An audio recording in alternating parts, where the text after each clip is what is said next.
I'm going to talk about inosine today, and you may have heard of this in one of your classes before. I'd heard of it before. I had plenty of time to hear every chemical name, but hadn't really connected it to anything of significance until I saw a website a few days ago that was talking about some new molecule that can burn body fat. Boy, sign me up, because when you get to my age, you have to worry about everything that you eat. Maybe at every age you should, and so it'd be great if I could just take some molecule and then eat whatever I wanted. Here's a photomicrograph of some brown adipocytes. They've been stained with a synthetic dye that will teach you how to make dyes like this if you wanted.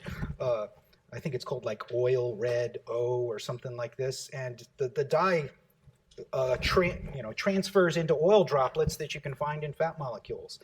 And this, as soon as I saw the title for this article, I got interested and I said, "Well, wait a second, what is this?" It says they were talking about some research that came from the University of Bonn, where some investigators found that fat cells secrete pure inosine in large quantities, and that inosine somehow affects the cells around it to cause them to die or to just decrease the amount of fat cells. So why is this interesting? It's like, why would inosine have anything to do with that? Well, first of all, I want to talk about inosine. You probably have heard of inosine. How many in here have taken Bio 99 or are taking Bio 99? Maybe you heard of this in Bio 98. I don't remember this. I've heard the term before. There's something that's referred to as Wobble base pairs, and I don't know which class you might have seen this in. Now, let me just go ahead and point out that standard in RNA and DNA, you have standard Watson-Crick base pairing. The base guanosine or the base guanine base pairs with 3 hydrogen bonds to the base cytosine on the nucleotide subunits that are found in DNA and RNA. And in the anticodon loop of tRNA, you can have one tRNA that recognizes 3 codons in the RNA. So how do they do that? Normally, base pairing is exquisitely specific, right? These 3 hydrogen bonds are always very specific G hydrogen bonds and Watson-Crick base pairs with C. But if you put in the anticodon loop this inosine base, look at that inosine nucleoside, and it's got that base inosine in there. That only has 2 hydrogen bonds. So that isn't quite as much fidelity, and it can shift a little bit and then form hydrogen bonds with other bases. So in the anticodon loop of that tRNA, that one inosine molecule can now shift around and form Watson-Crick base pairs with 3 different bases in the mRNA. This is called Wobble base pairing that you may have heard of. It turns out there's a receptor inside of fat cells that responds to inosine, this small little nucleoside base. So it's kind of interesting that this inosine molecule ends up playing in such an important role in protein translation.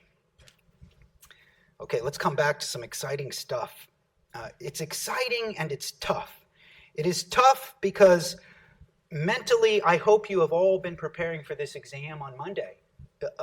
Electrophilic aromatic substitution, nucleophilic aromatic substitution, transformations of side chains that you stick off of benzene rings. You have to practice those tools and practice those reactions to be ready to use those. So you really have to practice those reactions. So here we are. We're back in chapter 17. Even though you're thinking about our upcoming exam, we're talking about addition to carbonyls. And you might recall for a couple of lectures past, I was teaching you about the addition of hydrido groups to carbonyl derivatives, addition of hydrido groups to ketones and aldehydes, addition of hydrido groups to esters and carboxylic acid derivatives. And so now we're talking about making carbon-carbon bonds. Much more exciting if you're a synthetic organic chemist. And I introduced you to 2 new classes of organometallic reagents. You already knew about sodium acetylides from way back in the alkynes chapter, and you didn't know how to powerfully use those. And now I introduce you to 2 new types of organometallic reagents: alkyllithium compounds that have these magnificent carbon-lithium bonds, so nucleophilic, so basic, and then carbon-magnesium bonds, so nucleophilic and so basic. So let's go ahead and talk about one of the pitfalls of working with these reagents. So when we work with these reagents in our laboratory, the first thing that I learned as a synthetic organic chemist, on day one, when I walked into a synthetic organic chemistry laboratory, the graduate student who sat me down and said, okay, I'm going to teach you how we do organic chemistry, the first thing I was taught was how to use a vacuum manifold, this set of glass tubes attached to a vacuum pump so we could suck all the crappy wet air out of our reaction flasks and replace it with dry nitrogen gas. Absolutely dry, absolutely oxygen-free. And why do you want to keep these reagents away from water? Why do we want to keep every single reagent in our laboratory away from water? Even the water vapor in this air, right? You take a glass of ice water and you set it down and you can see condensation forming on the glass. There's water in the air around you. You know, you breathe on a mirror, there's water vapor going on the mirror. There's water everywhere, and that kills these reagents. So if you expose an alkyllithium reagent to any kind of proton source, like water or like an alcohol, right? It's not going to be attacking any carbonyls. The first thing that it's going to do, if you have 1,000 carbonyls in there, the first thing that alkyllithium is going to do is it's going to pull the proton off the water, and wow, you've just ruined your reagent. So now, right, we've just lost our reagent. And so what's left over, I usually don't draw the leftover inorganic stuff, but you may be wondering, what happened to that lithium? Well, it's just now floating around. We ripped the electrons in this bond away from the lithium atom, so we left behind lithium plus. You're not forming a bond to lithium, you're taking the electrons away from lithium. And that may seem counterintuitive to you, because everything in previous parts of this course, we've been using the heteroatoms to attack things. But now the heteroatom doesn't want the electrons. The heteroatom just ends up, I wouldn't really call lithium a heteroatom usually, that's for electronegative atoms, but it's still not carbon. And so we're just taking the electrons away from lithium and we're giving those electrons to the proton. Where's the proton? Well, I didn't draw that. So let me draw that in for you in case you can't see it. It's plainly right there. That's the proton from the water. So if you want to destroy your alkylithium reagents and get them not to add to carbonyls, just have some water or alcohols present or carboxylic acids. Let's go ahead and take another example here. So if I have some sort of a Grignard reagent, let's suppose I brominated benzene and then converted it into an organomagnesium reagent. You take bromobenzene, you add magnesium, there you go, boom, powerful nucleophile. Powerful nucleophile. Problem is, it's also a powerful base. And so if I had some sort of a molecule of, oops, let me draw that bond. I want to see that HO bond. If I had some sort of an alcohol molecule either attached to my Grignard, you couldn't even make the Grignard in that case, or if it was floating around on the other side of my flask, that Grignard reagent would go find it and deprotonate it. You can't be doing these reactions with these powerful reagents if there's any alcohol or OHs present in your system. You're just going to destroy the reagent, right? And if you just finished, let me go ahead and draw out what happened to that phenyl thing. If you just went through all the trouble of brominating benzene and converting it into that Grignard organomagnesium reagent, well, boy, that's disappointing. Now you just converted it back to benzene. So you can't have alcohols or carboxylic acids present when you do reactions with these powerful reagents. So don't try. And you might think, well, when would I ever end up in that situation? We'll show you. that type of stuff happens all the time when you're doing multi-step synthesis. Now let me give you one more reaction that you don't want to be trying to do here. You're going to have a temptation to say, hey, I know all these powerful nucleophiles. Van Vranken says these nucleophiles are so powerful, so now I'm going to do my favorite reaction, SN2. No, you're not. You may be tempted because that's the reaction you've spent months learning and practicing with, but it's the same problem that we've been talking about before. In fact, these reagents will do E2 elimination faster than they do SN2. You will not get good yields by taking organolithium and organomagnesium reagents and trying to do SN2. You're not going to be doing this stuff here. You know, that's what you're familiar with. I understand that. I understand that's what you know. The problem is it's just going to give E2 elimination. So you can't do SN2 with these types of reagents. What you're just going to end up doing is protonating your Grignard reagent. And again, right, you don't really need to show me how to synthesize benzene in this class using valuable, expensive reagents. That's really all you're doing if you try to do SN2 with these organolithiums. So I understand if strategically on multi-step synthesis you're trying to do SN2 with everything, just trying to get you out of that mode. We had to carbonyls. That's powerful CC bond forming chemistry. So don't do SN2. It's not good for SN2. And the book tried to make you use sodium acetylides for SN2 because you didn't know anything else. But in reality, no chemist does that. Right? We don't do that. We don't want E2 elimination reactions, side reactions, when we plan things out in the laboratory. I have better things to do with my time. Oh, it's so powerful. Let's use these reagents. Let's practice. You're going to have to practice over and over. Can't tell you enough how much you need to practice these reactions. Every class in organic chemistry, at every institution, in every country, they learn these reactions as kind of the centerpiece of organic chemistry. So let's go ahead and see what's happening here. Look at this sodium acetylide. Boy, look at that bond right there. Let me just highlight it in yellow because it's so that bond, that sodium-carbon bond, is super nucleophilic. I'm going to rip the electrons away from the sodium, and I'm going to make that carbon bonded to the carbonyl. Let's go ahead and draw the arrow pushing, even though that's not important for this. Ah, there's my carbon-carbon bond. Now that acetylide carbon is attached to the carbonyl carbon. That's what we wanted. That's what we really wanted. And I'm going to draw a straight line here, but in a second I'm going to turn that into a wedge. And now that sodium acetylide, or that acetylide carbon, is now attached to where the carbonyl carbon was. Now that carbonyl has two different faces to it. Front face and back face, top face and bottom face, and you cannot control which face you add to. There's 6.02 times 10 to the 23rd aldehyde molecules in your flask. Half of your nucleophiles will add from the top, the other half from add to the bottom. You can't go down into your flask and force them just to add to the top. So we have no control. Half of our products will have that OH going up, and if you want, you can assign Kahn, Ingold, Prelog, R and S to, if you want to understand which of those you've got. And the other half of the molecules will add from the other face, and so you'll get the enantiomer. You can either draw the enantiomer, or you can write plus E. In our class, we understand that that means plus the mirror image. And so it would be the OH dashed and then the H wedged. So we're going to make a lot of stereogenic centers in our third quarter of organic chemistry. And I ask you on my exams, I ask you on my problem sets, clearly indicate stereochemistry and the presence of stereoisomers, if any. So how do you do that?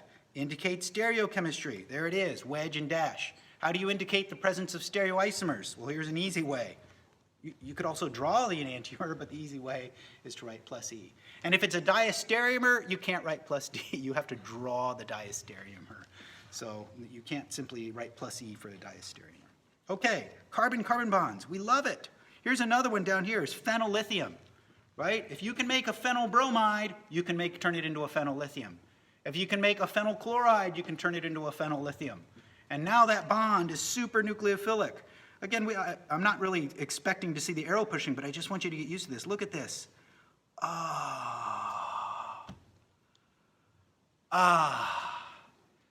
Man, we've been waiting. How many months have we've been waiting to do this? Boy, this is really the meat of organic chemistry. And now you can start to build drugs, bioactive molecules. Now, let me just say at the start of this, now I can make any one, this is arbitrary. I can make any one of these bonds a wedge, and I just want to make sure that I clearly indicate that it's a stereogenic center. So here I'll choose to make the phenyl wedge and the methyl, but I could have made the O, well, not the O, but, don't put the minus. This is before workup. So before I work this up, this is an O minus. And that'll just sit there and sit there and sit there until I come in and dump some water into the reaction at the end of the reaction to protonate this. You have to wait till all the carbon-carbon bond forming is done, and then you add the water. And this is critical. So let me just draw the H there. That H there comes from the workup. Let me see if I can highlight that. That H right there comes from the H2O. And you don't add the H2O until all your phenolithium is done reacting. Because if you add the H2O at the beginning, you're just going to destroy the phenolithium reagent. And if you leave out the numeral 1 and numeral 2, if you don't enumerate the reagents, that means you had the water in there from the very beginning. So this is going to be another one of the hard things for you to remember, is you have to enumerate these steps. You add the organometallic reagent first, step 1. You can use 1 in brackets, Roman numeral I, but it has to be enumerated. Step 2, then you dump in the water. You wait till step 1 is finished before you put water or expose that reaction to water. Boy, look at this. I got to write plus E here because I can't control. Half of my mole of product is going to be one stereochemistry R or S, and the other half is going to be the other stereochemistry S or R. Okay, here's a reaction down below. Let's go and draw. You don't have to draw the arrow pushing. I just like to see it. Look at this. Carbon-carbon bond. There we go. I'm adding an ethyl group in there. Now, look carefully here, because if you look at the compound that I've just created here, I'll just draw the ethyl group with line drawing notation. I didn't create a stereogenic center in this case, so you got to be careful. So notice in this case that on that carbonyl carbon, the one that has the OH group, these two carbons are non-distinguishable. There's symmetry there. And so that means it can't be a stereogenic center. You can't assign Con, Ingold, Prelog, R, and S configuration to that. It doesn't have it.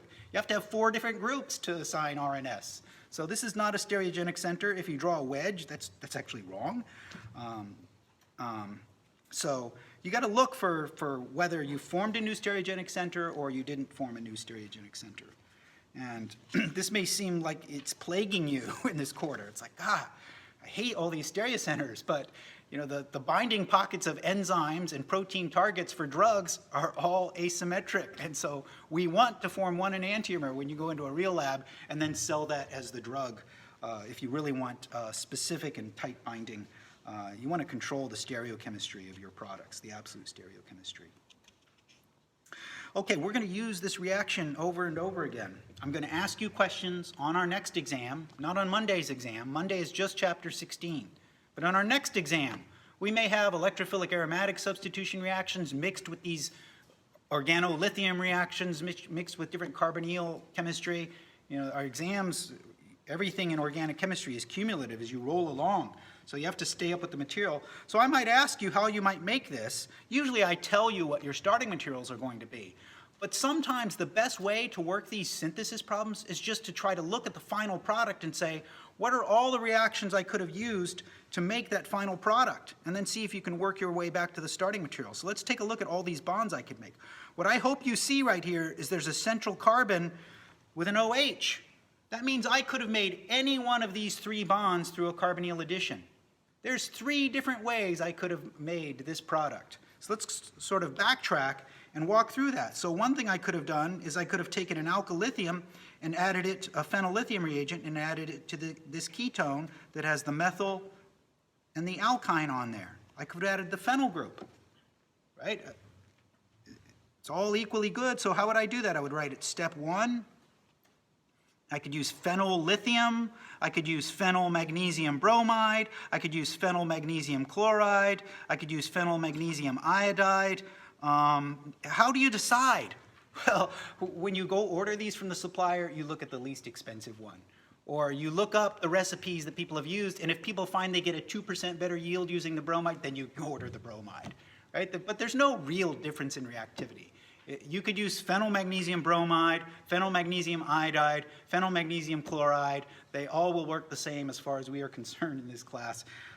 So if you like bromide better than chloride, then use that one. And that may be, if you're using Grignard reagents in the 51LC lab, it would probably be the phenyl magnesium bromide is the more common one. Now when we're done, we have to protonate the O- using an aqueous workup. There we go, H2O, step 2.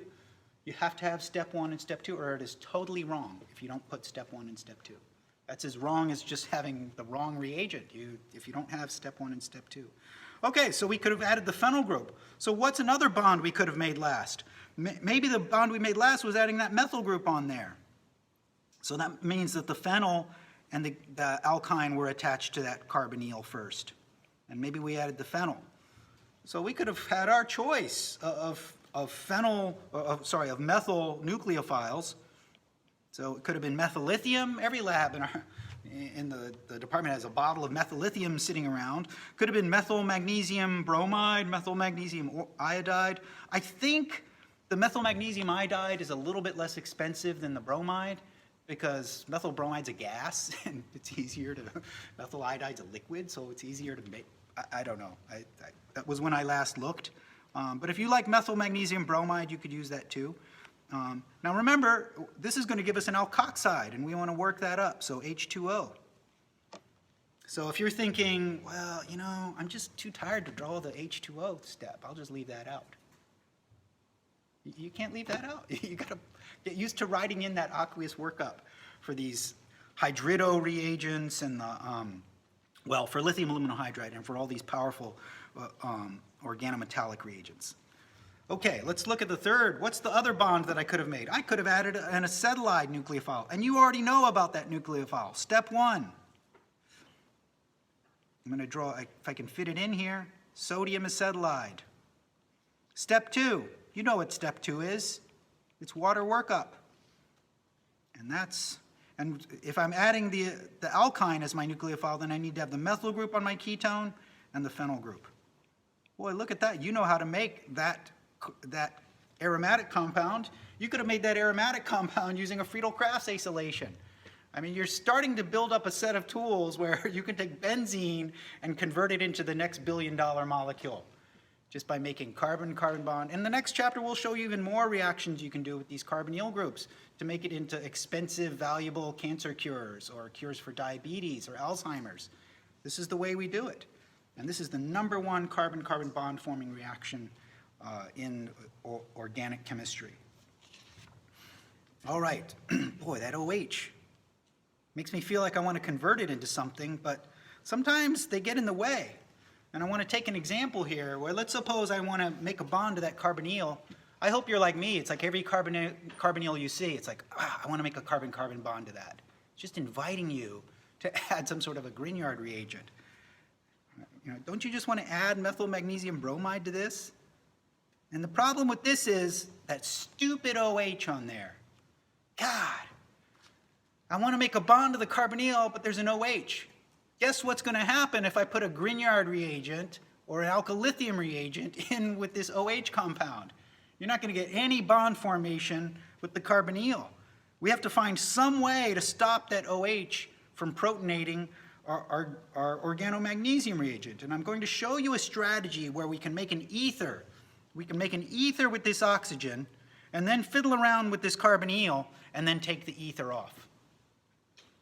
We're going to make an ether with that oxygen. So this is going to be a multi-step synthesis. This is how we have to do this. We have to make an ether out of this OH so that there's no H on there. Then we'll do our Grignard chemistry, our organomagnesium chemistry, and then we'll take the ether off. Now, the challenge is synthesizing ethers is not a high-yielding process. There's all this SN1 and SN2 stuff when you try to make ethers. It's very hard to cleave ethers once you make them. And so synthetic organic chemists have a trick. They have a special kind of ether that always forms at 100% yield, and you can always cleave it off at 100% yield. And let me show you that secret trick. And you need to know this secret trick. The book teaches you about this super secret trick. It's so super secret. What we're going to do is we're going to make a Silyl ether, which you've never heard of before. It's like, what? What do you mean, an ether with silicon? That's what we're talking about here. Silicon-oxygen bonds. That's like silicone polymers, if you've heard of silicone rubber or silicone. That has oxygen-silicon bonds. And we love silicon. It's in the same column of the periodic table right below carbon. But the difference is when you make bonds to silicon, those bonds you can form in 100% yield every time. It is so much easier to form bonds to silicon. It is so much easier to break bonds to silicon than to carbon. Now, this is called a trimethyl silyl ether, if we synthesize this. And unfortunately, it's a little bit too labile. A little bit falls apart a little bit too quickly for us. And so synthetic organic chemists, it's like, that'll start popping off while I'm trying to just touch water or something. So we make a slightly more complex, slightly more hindered ether with one of the methyls replaced with a tert-butyl. That's called a tert-butyl dimethyl silyl ether. And once we get rid of that H, we can add Grignard reagents, we can add alkylithium reagents, we can add lithium aluminum hydride, We could add your mama in there and nobody will touch that H. There's no H on the oxygen anymore, right? There's nothing. So watch this. Watch our conditions, because you couldn't have guessed these conditions. I'm a little bit worried I left out the room. I'm going to show you 3 different ways to draw this reagent. Here's our silylating reagent that makes that ether. It's tert-butyl dimethylsilyl chloride. Now, that's too much for me to draw out.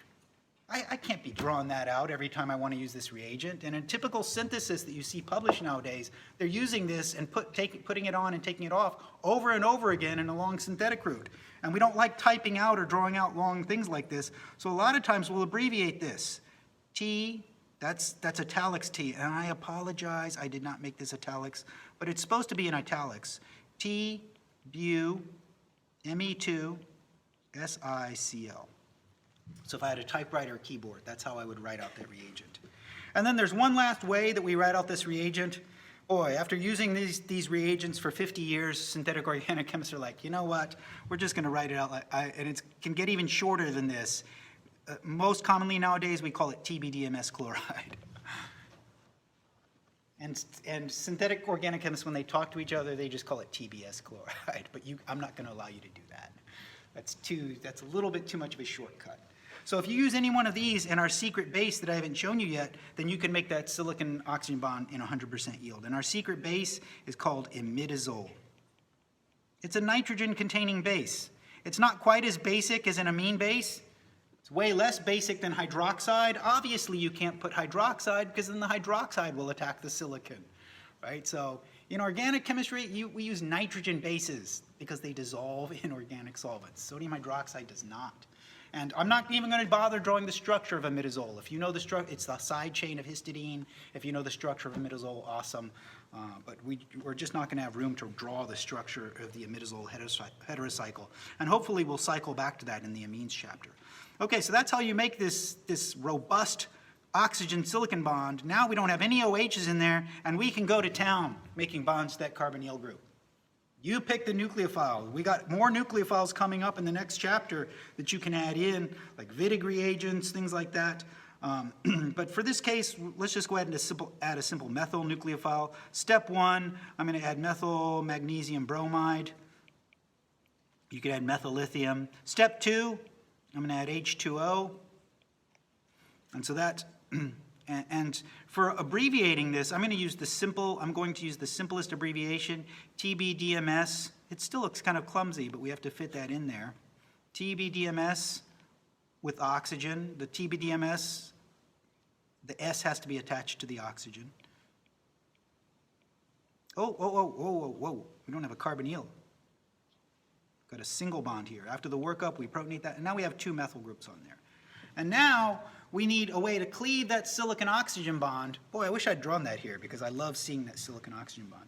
Now we need a way to cleave that silicon-oxygen bond in 100% yield. How do you break ether bonds? Well, if this was a carbon-ether bond, you'd have to go to crazy, insane acidic conditions that would destroy the molecule, that would react with that tertiary alcohol. But we have secret conditions that we're going to show you here, and you have to memorize this reagent. And the secret reagent is tetrabutylammonium. That's just a counterion, kind of like lithium or chloride or lithium or sodium, but it's tetrabutylammonium. It doesn't form bonds with halides. And so they sell this salt of fluoride anion with a tetrabutylammonium counterion. And it's like a naked fluoride anion. And boy, silicon loves fluorine. Silicon loves fluorine. If you take hydrofluoric acid and put it in glass, it'll etch the glass. It'll eat the glass. We have to run reactions that have fluoride anion in plastic glassware, right? If you ever see people who frost glassware, they buy solutions of hydrofluoric acid and it just eats into the glass. Okay, so you just have to know that reagent, tetrabutylammonium fluoride anion. I don't know why I circled the minus charge. I'll circle the plus charge there too. So the plus is on the nitrogen. And there's no other reagent that we're going to teach you. There's other reagents, but we're not going to teach them to you. This is the reagent you have to use, not HCl, not any other reagent used for cleaving carbon ethers. This is the one that is super efficient. Get 100% yield. 100% yield making the silyl ether, 100% yield cleaving the silyl ether, and you've got to memorize those conditions. So this is how we make bonds in the presence of OHs. We protect the OHs, actually we remove the H, we protect those hydroxyl groups as silyl ethers. Now I'm not going to show you the mechanism for this. This is in the lab, we call this TBAF, tetrabutylammonium fluoride. I'm not going to show you the mechanism for this fluoride anion deprotection. There is water in there, so that's where the H comes from, but don't worry about the mechanism. Let me just take that off. Don't worry about the mechanism for that fluoride anion deprotection. Book doesn't go into that, so I'm not going to go into that for you. All right, boy, making bonds to carbon, carbon-carbon bonds, adding to carbonyls. And let's take it one step further, kind of the way we did with the hydrido reagents. What happens if there's a leading group on the carbonyl? Not like a chloride, but like an alkoxy leaving group. What happens if we add to an ester? And you might be thinking, well, alkoxy groups can't be leaving groups. We've been through that. Alkoxy groups can't be leaving groups in SN2 reactions, but this is not SN2. So let's suppose I take an ester. Remember what happens with lithium aluminum hydride. You add 2 hydride groups. And the same thing is going to happen with organolithium reagents. Let me try to make a little bit more room on top here. I think I have an eraser here I can use for the... I just want to draw a little bit more straight here. Step 1, let me go ahead and add an alkylithium. Suppose I'm trying to make bonds to phenyl groups. I'll use phenylithium. You don't have to write the bond. You can just write PHLI if you want. I don't know why. I just love doing arrow pushing with carbonyls because we just started doing that. Step 2, guess what step 2 is going to be? You know what step 2 is going to be. It's going to be water. We're going to work this up with water, H2O. And this is going to make 2 bonds. This is going to make 2 bonds, just like hydrido groups did, to the carbonyl. Bond number 1 and bond number 2. And our alkoxy anion that got kicked off is going to be protonated in the water. So, right, we swamp this thing with tons and tons of water molecules, and those OHs end up on our 2 alcohols, our 2 alkoxides that we had floating around in the reaction mixture. So, and why do we do that? Because we want to extract our organic products into organic solvents, and then we want to evaporate the solvent. So we have to have neutral products. That's the goal for organic chemistry. Now you might be thinking, you know, if you want to get this to work efficiently, you have to add 2 equivalents, and that's right. Here's the way we would write that. You can write the number 2. We're usually very specific in organic chemistry to write 2 equiv. You can't say EQ because that means equation, unfortunately. So we have to write equiv in chemistry. So 2 equivalents of phenylithium. Otherwise, we won't be able to efficiently make this. But what if you efficiently wanted to add 1 equivalent of phenyl and just get the ketone? You can't do that. You can't stop it at 1 addition. It's going to add twice whether you want it to or not. There's an intermediate I didn't draw here, and I'm getting ready to go into the mechanism for this reaction. Let me just show you the shenanigans you have to go through if you want to stop at the ketone. If you want to just add to the ketone, you have to, if you wanted to get the phenyl ketone with 1 phenyl group on there, here's what you'd have to do. Step 1, dibal H. Step 2, H2O workup. And that would give you the aldehyde. Then you add the phenylithium. Step 1, phenylithium. Step 2, H2O. And that would give you a racemic mixture of this alcohol. And we don't want the alcohol. If I said we wanted the ketone, then we'd have to find a way to make the ketone out of that. And there's a way to make the ketone that is super easy, and that's to oxidize this with PCC. So if you really, really, really wanted to stop at 1 addition, this is what you have to do. You can't just add 1 equivalent of Grignard reagent or alkylithium. That doesn't work. I'll show you. I'll show you what's going to happen and why that doesn't work. So, so this idea is completely general. You know, sometimes in rare cases the The alcohol component can be larger. That's actually very, very unusual, but it would still work. You could add instead here 2 equivalents of ethyl magnesium Grignard reagent. I'll make it chloride here. Step 2, but you have to have excess or 2 equivalents. Step 2, H2O workup. And that would give you this with 2 ethyl groups on it. That's not a stereogenic center because there's 2 ethyl groups. And it would give you a cyclopentanol byproduct after the aqueous workup. So sorry, I didn't really plan out my my organization here. I just feel like it was important up above to show you how much work it is to take an ester and convert it into a ketone. That's actually a lot of work for the.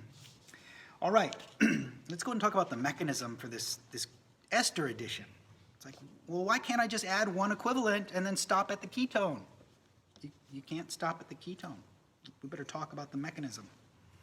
So, the mechanism for this reaction, you start off with adding to the carbonyl group. Wow, that looks great. So we're ripping the electrons away from the magnesium. It's going to take you a long time to get used to this idea. We're not forming a bond to the magnesium. We're taking electrons away from the magnesium. We're forming a bond between the ethyl group and the carbonyl. And so the intermediate that we generate here now has a new carbon-carbon bond. And the OR, usually the ester is an ethyl or methyl ester because we like to evaporate off methanol and ethanol. Very easy to just volatilize off. And there's a chloromagnesium counterion floating around somewhere that we don't really care about here. Now, this is not going to be a stable intermediate. This OR group is a leaving group. It's going to leave, and it's not just going to leave on its own. The reason it's leaving is you have a strong nucleophile, this alkoxy lone pair. You've used that alkoxy lone pairs for bond forming, but instantaneously, as soon as you form this intermediate, it's going to push out the alkoxy leaving group. And again, I know you realize you can't use alkoxy as a leaving group in SN2. This is not SN2.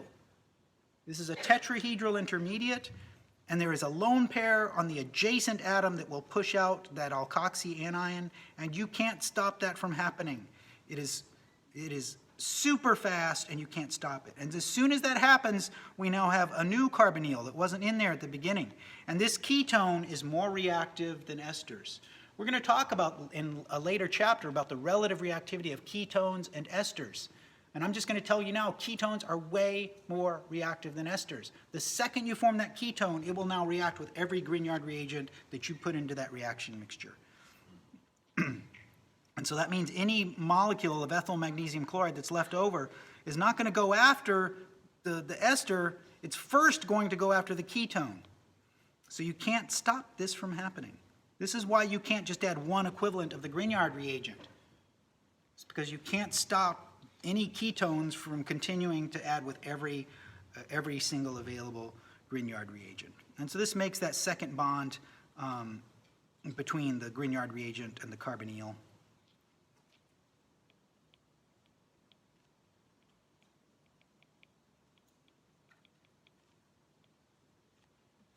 And then this goes through that workup. So, I mean, we don't need to go through much detail on the workup. We've already done that. But this is why you can't stop by just saying 1 equivalent of the Grignard reagent. So, so I showed you what you had to do if you just wanted to add 1 equivalent of the Grignard reagent.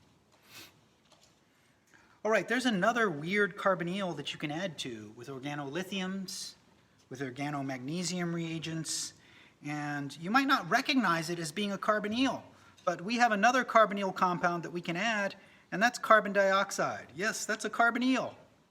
So if we wanted to make a bond to carbon dioxide, we can just add CO2. I'm going to draw the Lewis structure, but you can write CO2 if you want. But let me just draw the Lewis structure here. You can add carbon dioxide. How do we do that? Every lab in the Department of Chemistry has dry ice. The chemical stores down in PS stores sells blocks of dry ice, and you just throw some chunks of dry ice into your reaction. That's solid CO2. So we don't have to bubble carbon dioxide gas in there. We just usually throw in blocks of dry ice. And then we have to protonate this and stick a proton on here.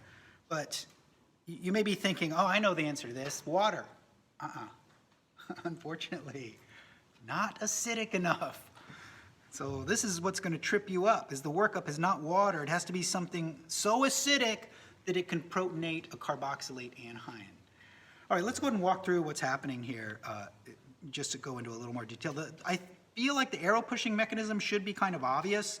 Let me go ahead and draw our nucleophilic bond. In this case, it's a carbon-magnesium bond.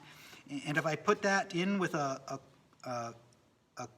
some sort of a carbonyl, including carbon dioxide, we're going to attack the carbonyl. The arrow pushing is no different, right? Does it matter which carbonyl? No, you can break the electrons in either the top or the bottom carbonyl. There's no difference in that arrow pushing. And in this process, we make a carboxylate. Let me do the bottom one, just because it's going to look more like let me erase that. Sorry. I'll just put an X through that. I just want to see the O minus appear on the bottom, because that's the way I drew the structure on top. And this would make a carboxylate anion. This is the conjugate base of a carboxylic acid. And you can't protonate benzoate anion by putting in water. That's what they put that into Coca-Cola as a preservative to keep bacteria from growing, carboxylate anion. It doesn't get protonated, it just sits there as benzoate anion, sodium benzoate. So if you want to protonate this, you have to put an acid in there that is sufficiently strong. And that's why we need to use typically use aqueous hydrochloric acid. So it's either hydronium ion or HCl that's protonating it. You don't know which of those two, so we're just going to write HA because we're doing arrow pushing. You can't know which of those two species is protonating it. It's either hydronium or HCl. So I'll just, for arrow pushing, I write HA as a symbol. And that's how you get a carboxylic acid. 2 steps. Carbon dioxide. You throw in some chips of dry ice, carbon dioxide, and you come back later and you dump some aqueous hydrochloric acid in there, and there you go. You've got a carboxylic acid. So, right, you can't put a carboxylic acid like that on there using Friedel-Crafts reaction, at least not in a single step. And so here's a way to do it. You brominate, you make the Grignard reagent, and then you add CO2. That's the way you would make a carboxylic acid. Okay, we're going to stop right there. And when we come back, there's just going to be one trailing part of this chapter that we're going to cover, and that's cuprate reagents. And if you haven't been, start working problems for our test on Monday.